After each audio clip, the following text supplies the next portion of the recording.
पणस कठा तरकारी। आज पणस कठा तरकारी बनाई ना तो आपन को बहुत समय धरिकी मसला को कषिया पड़ो ना तो छेचा बटा मसलार दरकार पड़ो। अति कम समय बनिकी रेडी हम। ये आपण मैंने ये पणस कठा तरकारी कलर आ ग्रेवी टेक्सचर देखिक जानीपे जे ये केते डेलीशियस बनी थी। खाली डेलीशियस नुह स्वादिष्ट भी बहुत होता। निरामिष दिन मानक ये पणस कठा तरकारी बनी देखु आपण को आमिष कथा बिल्कुल भी मन पड़ोनी। एकदम मांस झोल भाया लगे। ताहले आपण माने वीडियो को संपूर्ण देखंतु। वीडियो भल लगे लाइक करेंगे, शेयर करेंगे, चैनल रे नुआ थिले सब्सक्राइब करनेबे। नमस्कार, लता ओडिया किचन रे आपण समस्त को अनेक अनेक स्वागत। आज पणस कठा तरकारी को आमे प्रेशर कुकर रे बनेबा जो कि तरकारी बहुत जल्दी रेडी हो जिवो। तो प्रेशर कुकर गरम हो गला परे सेथिरे 2 बड़ा चामच दबा सोरिष तेल रे बनेबे टेस्ट भल आसीबो। तेल गरम हो गला परे किछि गोटा मसला दबा। तो गोटा मसला रे मु कोन कोन रखिछि देखि नबा।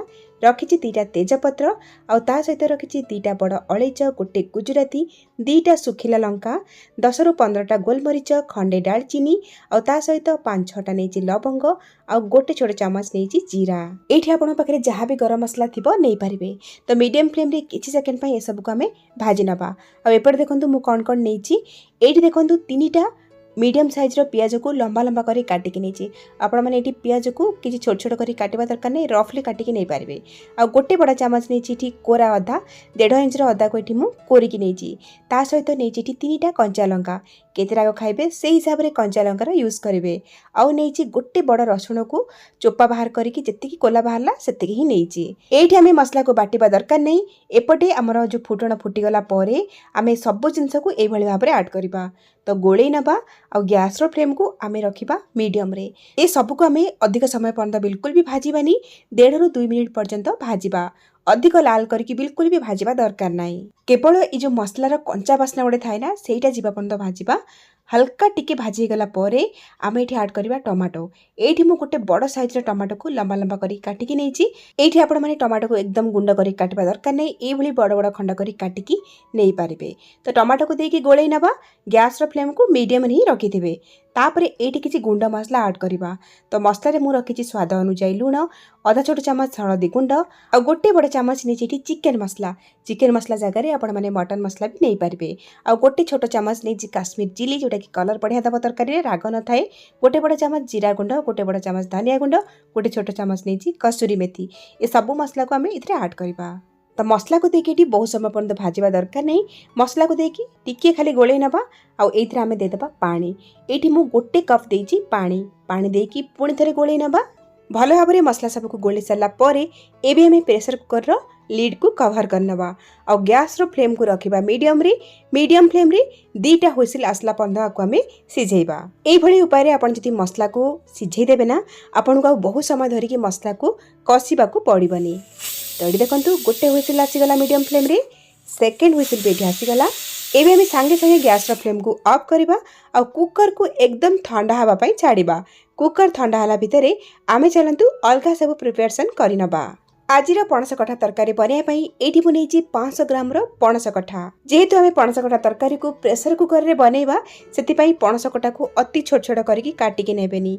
मीडियम पीसेस रे काटिकि नेबे जोथि पई कि पणस कठा अति सिझि न जाई गोटा गोटा हाइकि रहिबो। आ ता सहित एठी बनेछि कंचा आलू 4टा छोट साइज रो। तो आलू रो चोपा अछि। तो गोटे छोट आलू को 2 खंड लेखाएं करिकि मु काटिकि नेछि।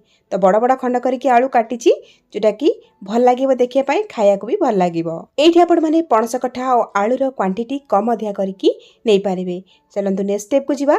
एपटे देखंतु गोटे कड़ाई रे 3 ग्लास खंडे पानी देकी गरम करिया पई बसैतिली। देखि पारथुबे पानी पूरा फुटी आसलानी। एई स्टेज रे आमे दे दबा आधा चामच रो हळदी गुंड, आधा चामच रो लूण। एबे हमें काटी रखिथिबा पणस कठा आ आलू को ए फुटा पानी रे देकी सिझेइ नबा। एई भली भाबरे पणस कठा को किछि समय सिझेइ नेले पणस कठा रे जो गोटे कसालिया टेस्ट थाए ना सेटा आसीबनी। तरकारी खाइबा को बहुत बढ़िया लागिबो। एबे हमें गैस रो फ्लेम को मीडियम हाई रखिकी आकु 5 रु 6 मिनिट पर्यंत सिझेया पई छाड़ीबा। अधिक समय बिल्कुल भी सिझेइबेनी। केवल पणस कठा हमर 40 रु 50% सिझिबा दरकार। जेहेतु हमें पणस कठा को प्रेशर कुकर रे बनेबा सेथिरे मध्ये सिझिबो तो बेसी सिझेइबेनी। एठी हमर पणस कठा 5 रु 6 मिनिट पर्यंत मीडियम हाई फ्लेम रे फुटी गला। एबे हमें पणस कठा आलू को जाली को बाहर करनबा आ गोटे प्लेट को रखि नबा। एबे हमें सिझेइ रखिथिबा पणस कठा आलू को रखिबा साइड रे जिबा नेक्स्ट स्टेप को। से सेम कड़ाई नेछि। कड़ाई गरम हे गला परे गोटे बड़ चामच देइछि तेल। तेल गरम हो गला परे आमे सिझेई रखिथिबा पणस कठा आ आलू को देदबा। आ गैस रो फ्लेम को रखिबा मीडियम रे आ पणस कठा आलू को 3-4 मिनिट पर्यंत भाजी नबा, जेमति कि आलू और पणस कठा उपरे हल्का हल्का कलर आसीजिवो। एमिति तो पणस कठा आलू को आपण माने डायरेक्ट मसला रे पकई परिबे सिझेइकिना, किंतु टिके भाजी कि आपण तरकारी बनेबे टेस्ट भलो आसीबो। तळी देखंतु 3-4 मिनिट भाजिला परे देखि पारुथिबे पणस कठा उपरे हल्का हल्का ब्राउन कलर आसी जाईछि। बस एतिके ही भाजिबा। एबे आमी गैस रो फ्लेम को ऑफ कर देबा आ पणस कठा आलू भजा को रखिबा साइड रे जीवा नेक्स्ट स्टेप को। आ एपटे देखंतु आमे जो मसला को सिझे की रखिथिले ना, हमर कुकर एटी बिल्कुल ठंडा हो गलानी। एठी आमे मसला को कसी की नै केवल हल्का टिके भाजी थिले आ प्राय तो सब मसला को बड़ बड़ खंड करी काटी की नैथिले आ रसुण को गोटा नैथिले। तो एठी सब मसला हमर बढ़िया भाबरे सिझी जाईछि। तो ये मु पुणी थे गैस रो फ्लेम को ऑन कर देछि आ एई भली गोटे चामच नै कि बढ़िया भाबरे मसला को मिक्स करि नेउछि। जेतु मसला हमर बढ़िया भाबरे सिझी जाईछि अति सहज रे मिक्स हेई परिबो। टिके प्रेस करी करी गोलेबे, खास करके रसुण गुडा को। आपण माने भी जानि छथि मसला कसिया पई बहुत टाइम लागि थाए। ए ऊपर आपण माने मसला को कसिबे बहुत जल्दी मसला आपनकर कसी हि जिवो। तो देखंतु बढ़िया भाबरे मु एठी गोळेई नेछि आ गोळे आ गोटे मिनिट खंडे भाजी नेछि। तो मसला रे टेक्सचर देखंतु एकदम मिसी जाईछि, पूरा प्लेन हे जाईछि, पूरा कसा मसला वाला देखा जाउछि ना। बस एई भली हमको मसला रे टेक्सचर दरकार थिला। तो एई भली कसी गला परे ए स्टेज रे हमें ऐड करबा भाजी रखिथिबा पणस कठा आ आलू को। एबे हमें पणस कठा आलू को मसला सहित गोळेई नबा भलरे आ गैस रो फ्लेम को लो टू मीडियम रे रखिकी आ 1 ରୁ 1.5 मिनिट पई पणस कठा आलू को मसला रे कसी नबा। आ टिके कसी हे गला परे आमे एठी ऐड करबा पानी। आपण माने केते ग्रेवी रखिबे तरकारी रे सेही हिसाब रे पानी देबे, किंतु मु तो कहबी बेसी झोल रखिबेनी, पणस कठा भल लागिबनी। केवल पणस कठा आलू बुडी की रहला भलिया पानी दबा। मोडी 2 ग्लास पानी देइछि। आ एमती भी प्रेशर कुकर रे बनौछि, बेसी पानी दरकार हबनी। तो पानी देकी भल भाबरे गोळेई नबा आ गैस रो फ्लेम को आमे मीडियम रे रखिकी आकु कवर करनबा। एमिति रे पणस कठा आलू हमरो सिझेला बेले आ मसला सहित कसिला बेले अधारू अधिका सिझी जाइछि। तो बेसी टाइम लागिबनी।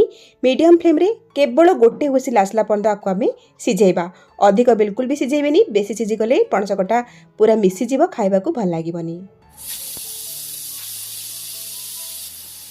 तो ये देखो मीडियम फ्लेम रे गोटे हुइसिल आसीगला। एबे गैस रो फ्लेम को ऑफ करिकी कुकर को एकदम ठंडा हबा पई छाड़ीबा। कुकर पूरा ठंडा हो गला परे एबे हम लिड को बाहर करनबा। एठी आपण माने देखि परथबे तरकारी रो फाइनल लुक केते बढ़िया कलर आसी और केते डेलीशियस लागुची। जेमति कि एठी आपण माने देखि जानि पारुथिबे जे पणस कठा तरकारी रे पणस कठा अत्यधिक सिझी जाइनी, गोटा गोटा है कि अछि, मात्र भलरे सिझिची। तो देखंतु म आपन को देखै नउची। एमिति रहिले ही खाइबा को बहुत बढ़िया लागिबो। केवल मीडियम फ्लेम रे आपण माने गोटे हुइसिल लगेबे, अत्यधिक हुइसिल बिल्कुल भी लगेबेनी। एबे हमें कोन करबा, एथिरे आधा छोटे चामच देदबा गरम मसला, कटा हेतिबा धनिया पत्र देदबा आ गोळेई की गोटे मिनिट पर्यंत फुटै नबा आ गैस रो फ्लेम को ऑफ कर दबा। रेडी हो गला एठी हमरो सुपर टेस्टी डेलीशियस पणस कठा आलूर ए टेस्टी तरकारी। तो ये मुझे तरकारी अत्यधिक झोल रखिनी, सेमी थिक ग्रेवी अच्छी जोटा कि आपण माने रुटी सहित खाई पारिबे, भात सहित खाई पारिबे, बहुत बढ़िया लागिबो। निश्चय ये उपाय बनातु। केमिति लागिला आपणक अनुभूति मो सहित शेयर करंतु। ताले आज पई रहउची पुणी आसीबी आ गोटे नुआ रेसिपी नेकी। से पर्यंत रहिली नमस्कार, बाय, जय जगन्नाथ।